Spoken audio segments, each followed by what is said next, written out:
Alright guys, today's video. Today I'm going to have a crack at answering for you why Laos, a small poor communist country, has such a large population of people with four-wheel drives and big homes. They do. You've seen them all over the place here. So I think I know the reason, and I'm going to have a crack at answering it for you.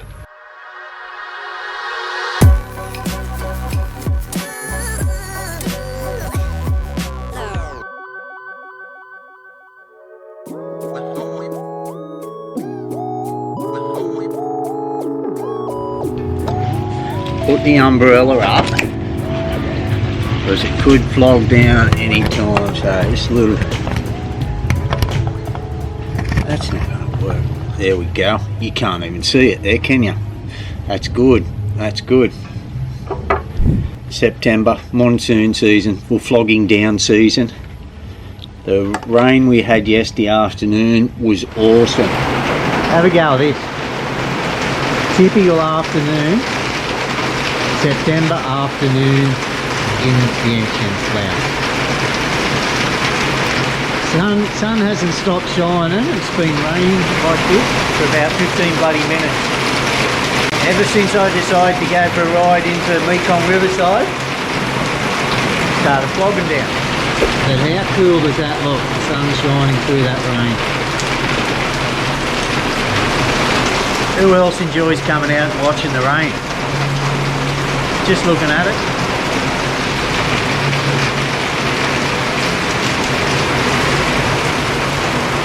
That's it. That's all I wanted to show you. Nothing special. I love the rain. Especially here, because it's not cold. See you later. Usually in a rain shower like that, the sun will be shining just for a couple of minutes before the clouds end up blocking it out. But this went on for a good 20 minutes. And it's still, it still stays around the 25, 26, 27 degrees Celsius. That's what's so unusual about it. That's why I love it so much here. The rain at home, yeah, it's raining, but here when it's flogging down like that, just the temperature, the humidity, and the size of the rain just coming straight down, like you're in a giant shower. You are. You are. Right, got the umbrella up, like I said. It's starting to spit out here, but I've got nowhere inside to be able to do these questions with good natural light like this. Bear with me, guys. I'm going to persevere even if it starts to sprinkle a bit like it is doing now. Clean my phone up a bit. So I can read the part. Maybe if I turn the light up. Okay guys, Villa Son Pad Thar, question 1. When are you going to show us the new Dubai looking city they're building over there? Or have you already? 2. What's up with the hydro dams in the Mekong? Got any footage of the S.E.Asia dam? No, I haven't. Is it eco-friendly as they say it is? I don't know. Okay, the new Dubai, for those who don't know, is the new city they're building on the other opposite side of us to Vientiane. Predominantly big Chinese city, big high-rise buildings, something like you'd see in China, and that's the size the rail line, Vientiane rail station, is going to be built on also. I have been over there. I did take a video. It was nearly 12 months ago now. Got the drone up and everything. There's a big round lake over there. Got some good footage because it's all under construction. A huge big planned area, and I never put it up with plans of going back there and taking more drone footage and showing the change over 12 months. So yes, I have taken video. No, you haven't seen it, and I'm not sure when we're going to be able to get back over there either. Yeah, new Dubai, that's what the locals call it anyway. And as I said, it's predominantly being built for the Chinese as far as the way I gather it. So yeah, it's pretty well out of my way. Nothing much over there for me to see. yeah, you can tell I'm excited about that. Okay, Sid Luther, dude, how you doing, man? Have I met many Australian, New Zealand expats there? Is English spoken much? And can you make much vlogging, or you still need a second job? With COVID here in Melbourne, it's quite serious, large number of deaths and being in lockdown, and now I carry a permit to work. Yeah, as I said, this was a few weeks ago. They're on their last week or two in a very heavy lockdown, stage 4 lockdown they've had in Victoria. And you guys have just got to hang it out and stop being stupid, the ones who want to get out and protest now with just a couple of weeks to go after so long of being locked down. This is why it does not work. People just will not sit back and ride it out. We had similar lockdown here. You needed a permit to go out of your area to go shopping. Didn't faze anybody. We're reaping the benefits of it now. You've seen the videos of us going to bars and things like that. It's just, you know, it's relatively back to normal. Business as usual. I was at the night markets last night.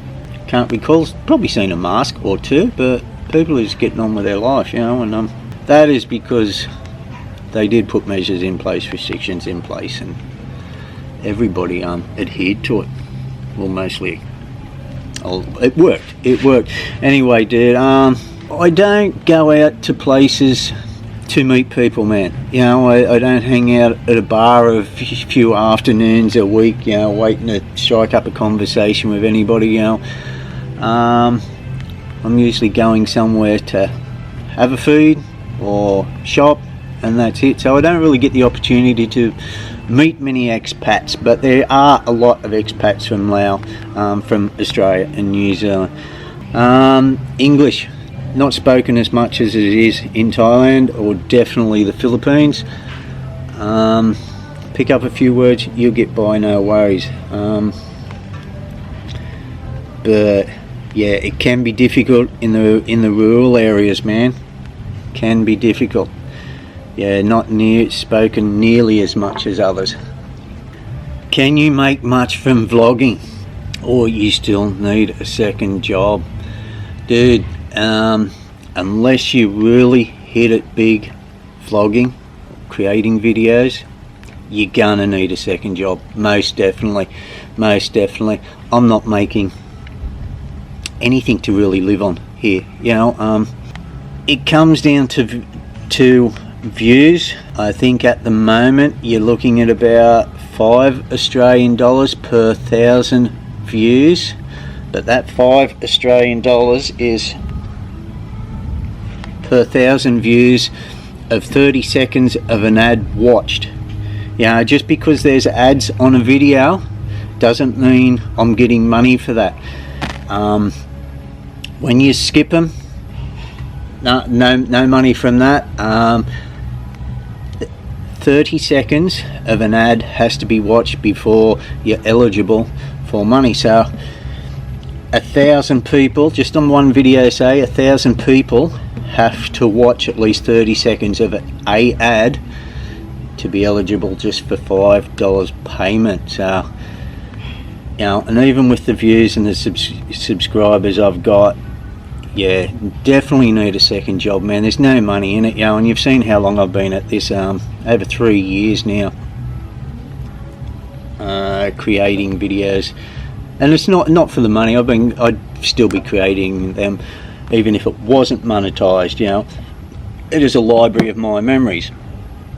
As I've said before, you guys are just tagging along, but I'm not going to knock back the opportunity of monetizing it if they're willing to give it to me. So I do want to apologize for the amount of ads on some of them lately. The longer the video, the more ads they will put on them, but I'm not going to hurt myself by not monetizing it and not giving myself to make anything back for the amount of work I put into it. You know, I'm seriously, for the 3 videos I do a week, I'm editing at least 40 hours of the week, and that's not including when I go out and actually record. Going out and recording is the easy part of it, as you seen at the bar the other night, and going out to restaurants and just walking around. That's the easy part. What you guys don't see is me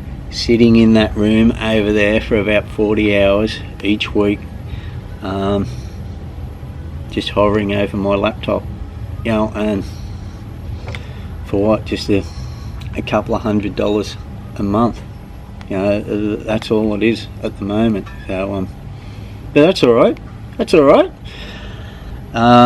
Yeah, and it's got absolutely nothing to do with the amount of subscribers. You could have 1 million subscribers, and if you're only getting a couple of thousand views, and the majority of them they've just clicked on buy your ad, they're not getting any money. Whereas a person could have 10 subscribers.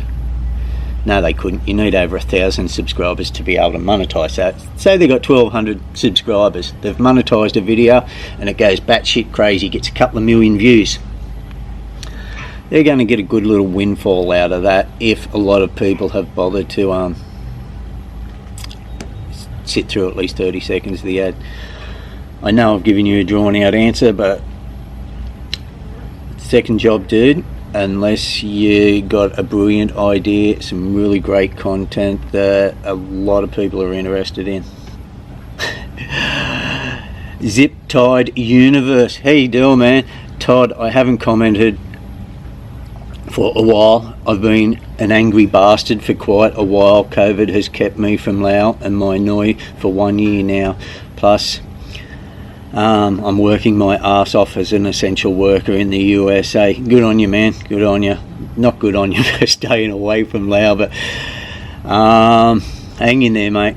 So there are 2 questions I have. Since when was the comment section turned into a place to look for a date? And I have noticed you seem to default to dollars or miles or feet for measure, which is good for me since I don't know metrics, but is that typical for an Aussie? Last one first. Typical for an Aussie my age? Yeah. When we're explaining directions, or somebody my age, we're just used to, it's fucking miles away, where we do operate in kilometers, but it's just more of a saying than an actual measurement, miles up, whoop whoop, miles away. But if they wanted exact distance, I would probably use kilometers. It's probably about 5 kilometers down the road, because what's 5 kilometers? I got to stop and think about it then. But miles is just a descriptive word. It's a generational thing, I think. And revert to dollars. Well, I do put both Australian and US dollars up, but there's a good reason I do convert to the US dollars, because about 50% of my viewers or subscribers are US. So I'm just thinking of you guys, just so you do understand how much it is, and that's why I always, US bucks, Aussie bucks, and a good reason why I'm not adding any other currencies in there, because from 50% the US, then it drops down to about Australian in second place at 10%. So anything after that, it's really not noteworthy to take up too much time. But but all other measurements, like we don't weigh us. I wouldn't know how much I am in pound. I'd really have to think about that. It's kilo, but the measurements, it's more of a descriptive thing. It's only because when I think it was the early 70s, the metric system changed over in Australia. 73, 74, something like that. Somebody will know. Somebody will let me know. So most of my generation know both now, where the younger generation, they just look at you when you say feet or miles. Oh, nearly forgot that one, dude. Since when has the comment section turned into a place to look for a date? They're spammers, mate. They're spammers. You're talking about, there's a lot of girls on there now saying, I'm single, love it, you know, I'm looking for a boyfriend, you know, just flirty type comments. I tend to just leave them there because, as I've pointed out, that all interaction on a video, which is likes, comments, helps promote a video. You know, YouTube picks it up with the algorithm, noting that, oh, somebody's commented, somebody's liked this video, and it does help the video. So I just leave them there. Sometimes I leave a funny comment to them, you know. There was one, I love you, and I comment back, so does my wife. Yeah, as long as they're not spamming and putting up links and being absolutely dickheads, I just ignore it. I think it's funny. But yeah, it's only happened in the last month or so, hasn't it? You know, a lot of these, you know. Before I used to just report them, you know, but it's happening more. So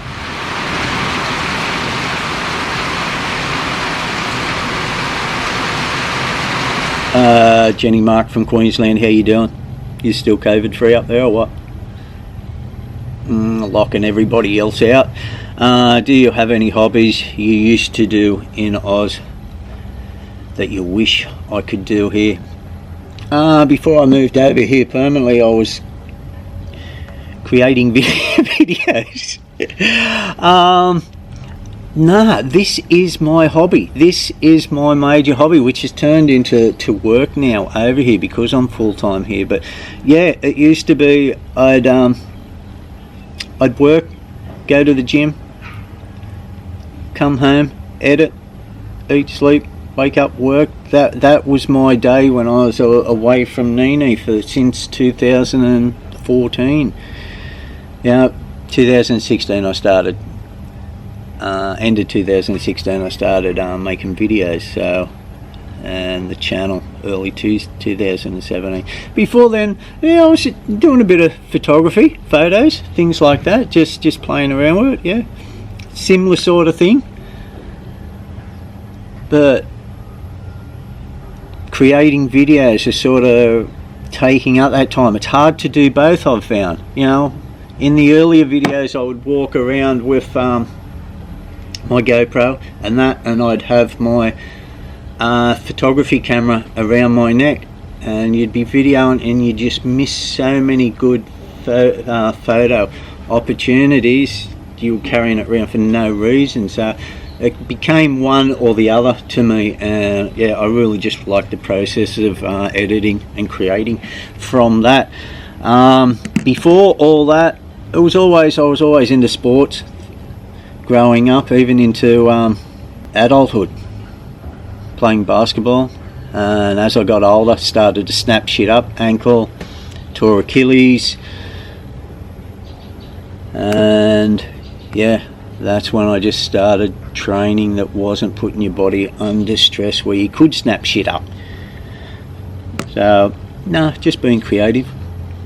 No hobbies. Don't have time for hobbies now. I'm doing this. Anyway, thanks for thinking of me, Jenny. Thank you. Yeah, I've been thinking about that question for a while. No, I still really do like doing this. You know, even though I do spend so much work on it and do sound like I complain about it a lot, it is very, very rewarding, the end product. I really like it. Even though the ones I get most enjoyment out of, my travel videos, the ones that probably get the least views lately, which is all good because it's the travel videos I get enjoyment from, so it doesn't really worry me. Yeah, where you guys prefer to watch the walking tours and the actual everyday life here, you know, a lot of people aren't fussed on seeing us travel. I know there is a fair few of you who do, but yeah, I just do get a big kick out of the finished product of a travelling video. You know, just telling that story, the music, the scenery, things like that. They're the hardest videos to do. They're the ones that really take time. That's why they come out of a Wednesday. It gives me that extra one day to put it together. I think I've told you that. There's a very interesting question here, and I was going to make it a standalone video, but I might just squeeze it in here. There's one question there, and they both sort of tie in. Rain Marie, or Rien Mary, Rain Mary. Rain Marie sounds better, so I'm curious, what's the next biggest job industry after farm agriculture? And I'll read you John Anderson's also. I thought Calzo, he must have heard me say Calzo because of my accent. It's actually Coco, K-O-K-O. That's Neenee's son. I thought Coco was about 16 years old. Very surprised when you said he was 28. Does Coco have a job? What kind of education does he have, and what are his long-term intentions? I ask this because I wonder what the future for the younger generation in Laos and Cambodia and Thailand is.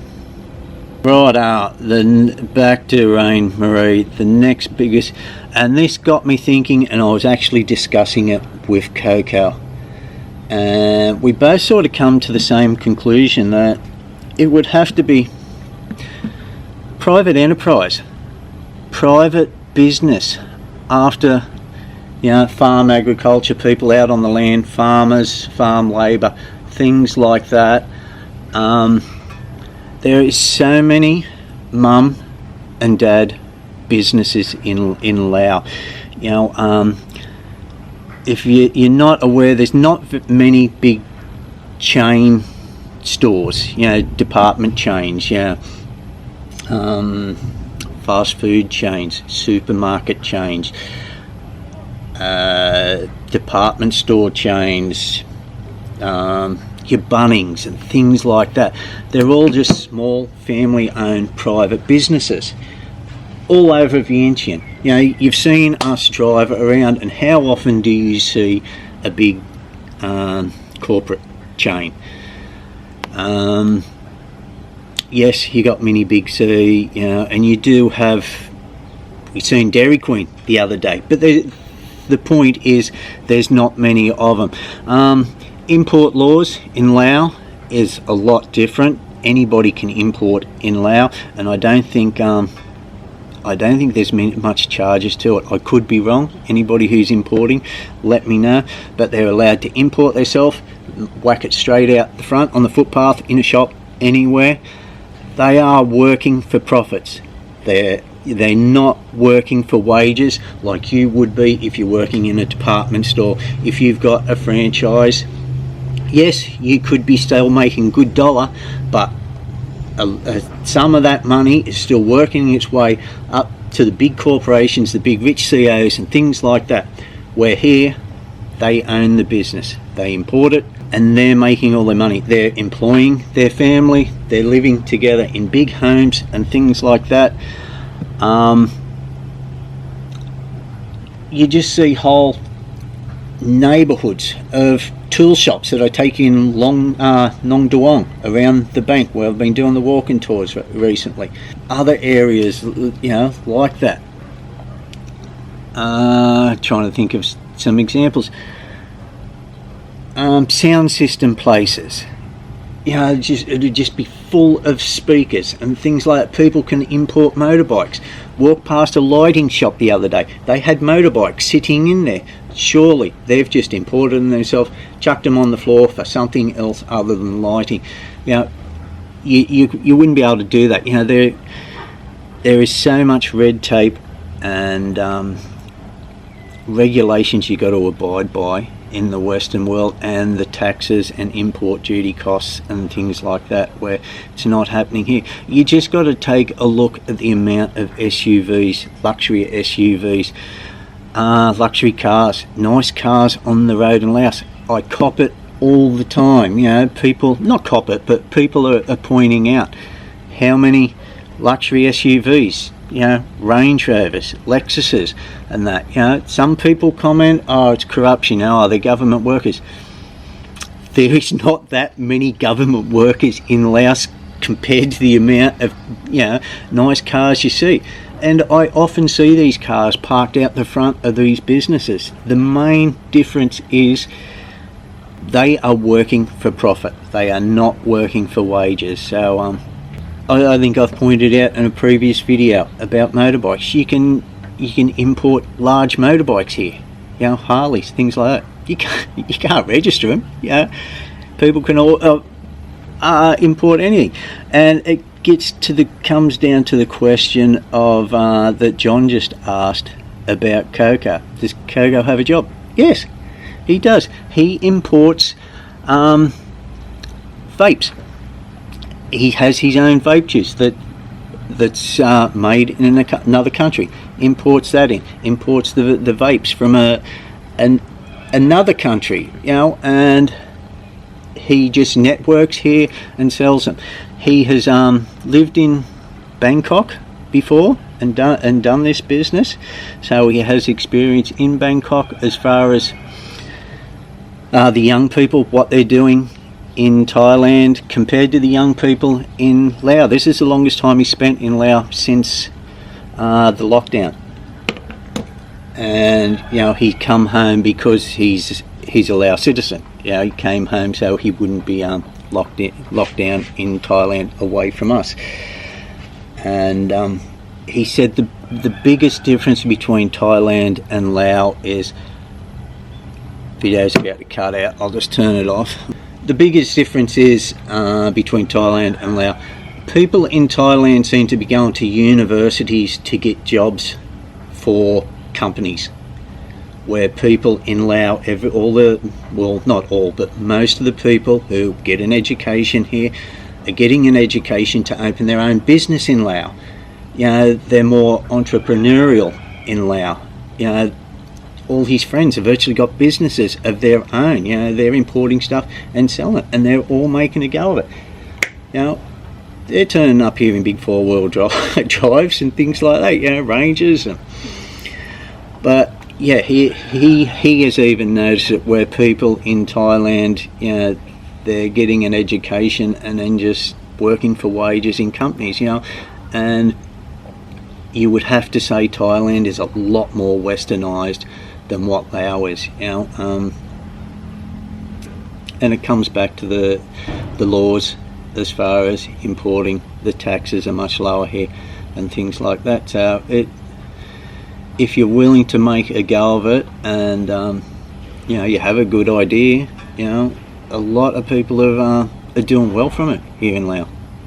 That is our take on why we think there is a lot of people here with cars. For those people wondering why there's a lot of SUVs, nice cars and that here, there's a good emerging middle class here in Laos, and the younger generation going into business for themselves here rather than what they're doing in neighbouring Thailand. Cambodia, I can't answer that, no experience at all, and my experience of Thailand is just through Coco doing business and what he sees there. He networks a lot because he needs to with what he actually does. His education, John, went to university in marketing, media. Does he have long-term intentions? Yeah, just to keep running a business, and whether it stays with the product he has now, he'll always be working for himself. You see his lifestyle. Everything is just done on the phone. He does, you will see us come back from the gym. Maybe I haven't added it to a video, but we'll come back to the gym, we'll duck into the delivery centre. That's how I knew where the delivery centre was. A couple of times a week he'll pick up the boxes, come home, and then he sends them off from there, takes them around to his friends, or they come and pick up. That is his work. He does not go to job. He's making good money. He is. He's doing really well. And there's a lot of people like that. There's a lot of people running businesses through Facebook. They're just importing shoes, importing clothes, setting them up at the markets. They sell them, they get bigger, they open little stores. Before you know it, they've got a sports store. It just goes on from there. A lot less regulations than we have back home. I hope that's answered a lot of questions and cleared it up. You know, there may be a bigger industry, Rain Marie, but as far as I can see, everybody is doing business here. Neenee's brother, you know, out the front, I've shown you, there was a row of shops. There was a barber, there was a hairdresser, there was a noodle shop, and there was another shop. Well, now there's 2 barbers there because they were both going good, and a hairdresser's and a laundromat on the end. The noodle shop wasn't going so good. They just closed it, imported some washing machines, dryers, whacked that in there, going good. You know, 2 barbers right next, they're not right next door to each other. You've got the hairdresser in between, so barber, hairdresser, barber, washing machine. So whack your clothes in there while you go get a haircut. And I've pointed out before, lots of people doing barbing, being barbers and hairdressers. Rent is cheap. Coco's family from his father's side moved up from Puxi, opened a Vietnamese sandwich store in one of the back streets near a temple in Vientiane, over near where our gym is. Going gangbusters. You know, rent for the month, $300 US dollars a month. I've been dodging this rain pretty good. It's just starting to sprinkle, I think. Righto, I won't keep going on with that, John. I've got to keep this video within a good time frame. And I hope I've answered your question, Rain Marie. That is my take on it. That is my take. There may be a bigger industry after farm agriculture that isn't private enterprise, private business. But I couldn't think of it. Everybody seems to have a business here. And it's good, you know, and that's because the regulations on big chain stores here don't have them. Don't have Woolies, don't have Coles, don't have Walmart, don't have all those sort of things. Lowe's, Home Depot, Bunnings, nothing like that. No KFC, no McDonald's. Not saying there's none, but there's very few. They don't have that competition that has the buying power that can undercut them. That's going to be it for today, guys. Thanks for sitting through that. I hope that's answered a few questions. Let us know your thoughts on the difference between Thailand and Laos, because I do have a lot of viewers, subscribers that have travelled to Thailand, you know, big Thailand holiday makers, and are interested in coming to Laos. And even if you have been to Laos, let us know the differences you think as far as businesses. See, there is a lot more department chain stores, a lot more malls in Thailand. But that is another video. The differences between Thailand and Laos. Let us know if you'd like to see a video on that. Thailand versus Laos, you know, all the differences. You know, I'm going to go in there and start on a vid for you guys. Thank you for tuning in. Stay safe wherever you are, guys, and take care.